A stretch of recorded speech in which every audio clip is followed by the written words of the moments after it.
የትራምፕ አስተዳደር ኢትዮጵያውያን ስደተኞችን ከአሜሪካ ይወጡ ሲል የሰጠው ቀነ ገደብ በተጠናቀቀበት ውሳኔው ለተላለፈባቸው ስደተኞች መልካም ዜና ተሰምቷል። የኢትዮጵያውያኑ ስደተኞች ጉዳይ በተመለከተ ከሰሞኑ ፍርድ ቤት ያሳለፈውን ውሳኔ ስደተኞቹን ጉዳይ በዋነኝነት የሚመለከተው የአሜሪካ መስሪያ ቤት ተቀብሎታል። ዝርዝሩን ይዘናል። የኢትዮጵያ ባህር ትራንስፖርትና ሎጂስቲክስ በአመቱ 6 መርከቦችን ለመግዛት ማቀዱን ገለጸ። አጠር ያለ መረጃን ይዘናል፣ ተሰሙታላችሁ። በጥር ወር 2018 ዓ.ም የሀገሪቱ አጠቃላይ ዋጋ ግሽበት መጠን 9.6 በመቶ መድረሱ ተገለጸ። ይህም ከአንድ ወር በፊት በታህሳስ 2018 ዓ.ም ከነበረው 9.7 በመቶ ጋር ሲነጻጸር መጠነኛ ጭማሪ ማሳየቱ ተመላክቷል። ሌላኛው መረጃችን ነው። ከ4 ቀናት በፊት የተነሳ የሳተላይት ምስል ኢራን የምድር ስር ኒውክሌር ተቋሞቿን ደህንነት እያጠናከረች መሆኑን ያመላከተ። ኢራን ይህን እያደረገች ያለችው ከአሜሪካ ሊመጣ የሚችለው ጥቃትን ተከትሎ መሆኑ ነው የተዘገበው። ተሰሙታላችሁ። ሰላም ጤና ይስጥልኝ ክቡራን አድማጮች፣ አብራችሁን ስትቆዩ እነዚህንና ሌሎችንም መረጃዎችን ታደምጣላችሁ። ለቻናላችን አዲስ ከሆኑ ሰብስክራይብ በማድረግ እንዲሁም ቪዲዮንም ላይክ በማድረግ ይጀምሩ። በቀጥታ ወደ ዝርዝር መረጃው። የትራምፕ አስተዳደር ኢትዮጵያውያን ስደተኞችን ከአሜሪካ ይወጡ ሲል የሰጠው ቀነ ገደብ በተጠናቀቀበት ውሳኔው ለተላለፈባቸው ስደተኞች መልካም ዜና ተሰምቷል።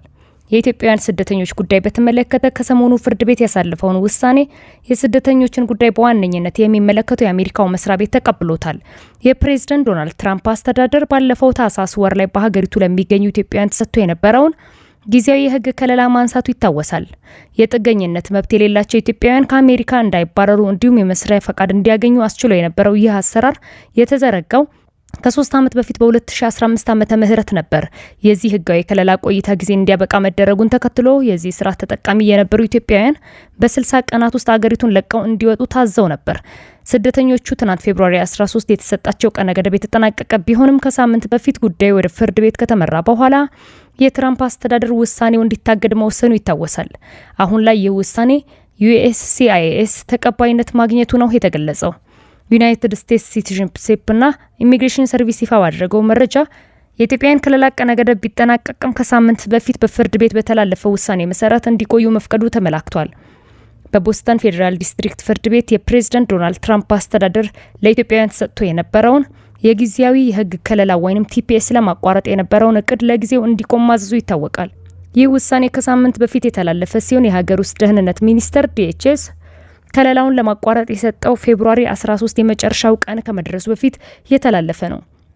ዩናይትድ ስቴትስ ሲቲዝንሺፕ እና ኢሚግሬሽን ሰርቪስ ይህን ውሳኔ እንደተቀበለው በትናንትናው ዕለት ገልጿል። በአሜሪካ ኢትዮጵያውያን ጉዳይ በዋነኝነት የሚከታተሉት ጠበቃ ሙሉዓለም ጌታቸው በጉዳዩ ላይ የሰጡት ማብራሪያ ዩናይትድ ስቴትስ ሲቲዝንሺፕ እና ኢሚግሬሽን ሰርቪስ ድረገጹ ላይ እንደገለጸው የኢትዮጵያውያን ስደተኞች የስራ ፈቃድ ትናንት ፌብሩዋሪ 13 ሊያበቃ የነበረ ቢሆንም ላልተወሰነ ጊዜ እንደተራዘመ በመግለጽ አራዝሞታል ብለዋል። ጠበቃው በቲፒኤስ ስራ ፈቃድ ላይ ያሉ ስደተኞች USCIS ሌላ መግለጫ እስከሚሰጥ ድረስ መስራት ይችላሉ ሲሉም አመልክተዋል። ይህ በእንዲህ እንዳለ የኢትዮጵያ ባህር ትራንስፖርትና ሎጂስቲክስ በአመቱ 6 መርከቦች ለመግዛት ማቀዱን ገለጸ። ተቋሙ በበጀት አመቱ 6 ወራት 74 ቢሊዮን ብር ገቢ ማግኘቱንም አስታውቋል።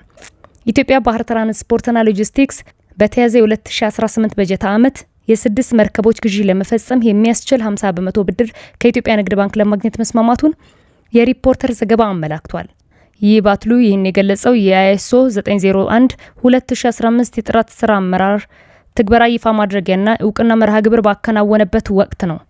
የባትል ዋና ስራ አስፈጻሚ አብዱል በሽር ሸምሱ ተቋሙ በሚቀጥሉ 5 ዓመታት 16 መርከቦችን ለመግዛት እቅድ መያዙን የገለጸ ሲሆን በዚህ ዓመት ብቻ 6 መርከቦችን ይገዛሉ ተብሎም እንደሚጠበቅ ተናግረዋል። ለዚህ መርከብ ግዢ ይረዳ ዘንድም የ50 በመቶ ብድር ስምምነት ከኢትዮጵያ ንግድ ባንክ ለማግኘት ከስምምነት መደረሱንና ቀሪው በተቋሙ የሚሸፈን መሆኑንም ገልጸዋል።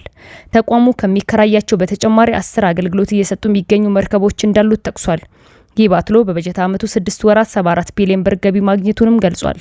ባለፈው 5 ዓመታት ባህር ትራንስፖርትና ሎጂስቲክስ 2 የንግድ መርከቦችን የገዛ ሲሆን የ4 መርከቦች ግዢ በሂደት ላይ መሆኑንም መረጃው ያመለክታል።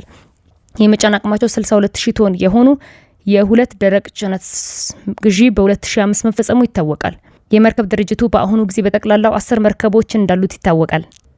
ይህ በእንዲህ እንዳለ በጥር ወር 2018 ዓ.ም የሀገሪቱ አጠቃላይ ዋጋ ግሽበት መጠን 9.8 በመቶ መድረሱ ተገለጸ። ይህም ከአንድ ወር በፊት በታህሳስ 2018 ዓ.ም ከነበረው 9.7 በመቶ ጋር ሲነጻጸር መጠነኛ ጭማሪ ማሳየቱ ተመላክቷል። ይሁን እንጂ የዘንድሮ ጥር ወር ዋጋ ግሽበት መጠን በጥር 2017 ዓ.ም ከነበረው 15.5% ጋር ሲነጻጸር ከፍተኛ ቅናሽ የታየበት መሆኑ ነው የተገለጸው። የዋጋ ግሽበቱ መጨመር ምግብና አልኮል ያልሆኑ መጠጦች ዋጋ በ10.4% ገደማ ማደግ ዋነኛ ምክንያት መሆኑ የተጠቀሰ ሲሆን ይህም በዋናነት የአትክልት፣ የስጋ፣ የወተት ተዋጽኦዎች፣ የእንቁላል፣ የፍራፍሬ፣ የዘይት እና የስኳር የመሳሰሉት የምግብ ሸቀጦች ዋጋ በመጨመራቸው ምክንያት መሆኑ ተገልጿል። በሌላ በኩል ምግብ ነክ ያልሆኑ ዋጋ ግሽበት 9.0% የደረሰ ሲሆን ትራንስፖርት 17.1%፣ ሌሎች እቃዎችና አገልግሎቶች 19.4%፣ ምግብ ቤቶችና ሆቴሎች 12.5%፣ የቤት እቃዎች 11.8% እንዲሁም የአልኮል መጠጦችና ትንባሆና ኮሙኒኬሽን እያንዳንዳቸው በ10% ጭማሪ እንደተመዘገበባቸው የካፒታል ዘገባ አመላክቷል።